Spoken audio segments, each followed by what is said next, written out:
ಹಳೆಯ ಡಿಡಿಪಿಐ ಕಚೇರಿ ಮುಂಭಾಗದ ಆವರಣದಲ್ಲಿ ಇದ್ದ ಆಲದ ಮರವೊಂದು ಏಕಾಏಕಿ ರೆಂಬೆಯೊಂದು ಮುರಿದು ಬಿದ್ದ ಕಾರಣ 3 ಕಾರುಗಳು ಜಖಂಗೊಂಡಿದ್ದು, ಅದೃಷ್ಟವಶಾತ್ ಕಾರಿನಲ್ಲಿ ಯಾರೂ ಇರದ ಹಿನ್ನೆಲೆಯಲ್ಲಿ ಯಾವುದೇ ಪ್ರಾಣಾಪಾಯ ಜರುಗಿಲ್ಲ. ಇನ್ನು ಈ ಒಂದು ಆವರಣದಲ್ಲಿ ಇರುವಂತಹ ಒಂದು ಆಲದ ಮರ ಅತ್ಯಂತ ಹಳೆಯದಾಗಿತ್ತು. ತುಂಬ ಹಳೆಯ ಮರ ಆಗಿರುವುದರಿಂದ ಅದರಲ್ಲಿ ಒಂದಷ್ಟು ಬಿರುಕುಗಳು ಕೂಡ ಇದ್ದವು. ಇಂದು ಏಕಾಏಕಿ ಬಿದ್ದ ಕಾರಣ ಒಂದು ಇಂಡಿಕಾ, ಇನೋವಾ ಕ್ರೆಸ್ಟಾ ಮತ್ತು ಇನ್ನೊಂದು ಕಾರು, 3 ಕಾರುಗಳು ಕೂಡ ಇಲ್ಲಿ ಸಂಪೂರ್ಣವಾಗಿ ಜಖಂ ಆಗಿವೆ.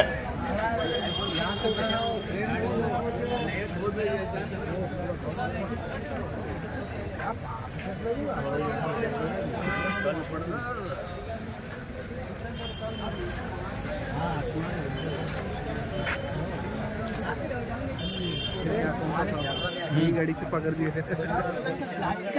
लकड़ी का बिंडा है।